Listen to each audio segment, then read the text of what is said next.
Hello everyone, this is Jeff Murphy.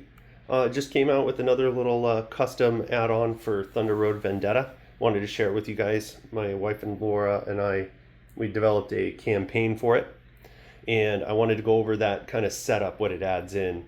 Now I have all the expansions minus obviously the 3D terrain set that's offered by Adrena Creative, but I did the best I could with what I have. This is designed so if you only own the base set, that's just fine. You just need a way to count scrap. So whether it's pennies and nickels, these obviously count as 5, this counts as 1, but if you have the Carnival of Chaos, it's pretty easy because you can use these scrap tokens. The other factor that we can add in right off the bat from the Carnival of Chaos is these party favor tokens over here. So if you don't have those, that's fine. You're just going to pick how many games you want to play with just the scrap in the base set. Play that many games and see who has the most scrap at the end. But I'll go over the setup rules and how you collect scrap. Basically, if you are using the party favor tokens, you're going to go through those and you're going to remove all the killer pillar and the bootleg turn tokens. So those will be taken out and we'll use the rest of them. The other factor that you're going to need that doesn't come with the game is you're going to need one 8-sided dice and one 6-sided dice, and I'll show you why. So we'll start with setting up the party favor tokens. We start on the very first tile, set up the road like normal, and then we are going to go ahead and roll both dice.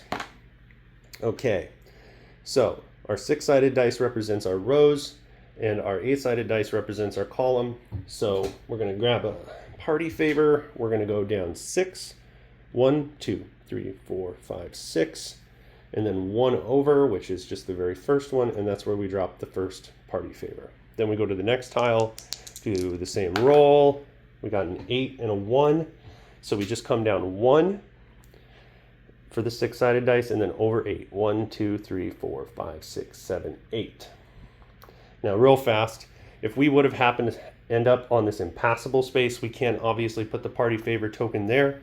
So in that case, we would roll the direction dice and move. If it tries to go off the side of the board, you'll just ignore it, and then just roll till you get a valid move to an open space, and they can be placed on top of hazard tokens as well. Then we're going to repeat that process once all the tiles are set up, and 6 and 8, and then we're going to put one scrap token. So 1, 2, 3, 4, 5, 6, 1, 2, 3, 4, 5, 6, 7, 8. One more time.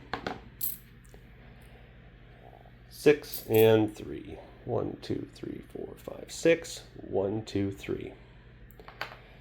So that's basically the setup. Really simple.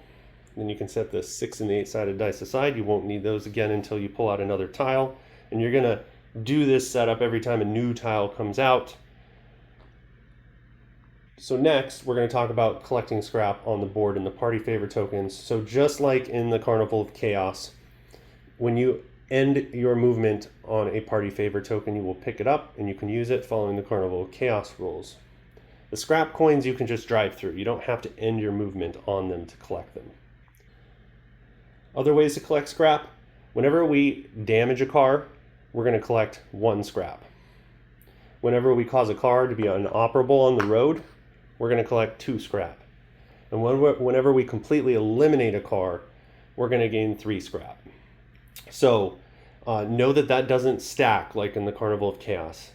The Carnival of Chaos, if you get to the very end of this campaign, if you have that, you'll follow the Carnival of Chaos rules, but this doesn't stack. So if you shoot a car and it causes it to fly off and become inoperable, you're going to gain 2 scrap. It doesn't stack together. You don't get 1 for the damage and 2 for the inoperable. Same thing with elimination. So wait till your action and all the subsequent actions that occur are finished, and then you're going to collect as much scrap for that. The other ways to get scrap are basically if your vehicle comes off and causes a new road tile to appear, and the rear road tile drops off, all the enemy cars on that get dropped off are going to give you 1 scrap apiece. When the finish line appears at the end of the road, whichever car crosses over that is going to gain 5 scrap for the race. And then once the race is complete, every player for every active car not inoperable and not eliminated that's on the map, they also gain 1 scrap per car. All right, I hope this helps, and we'll move on to the setup for scenario 2.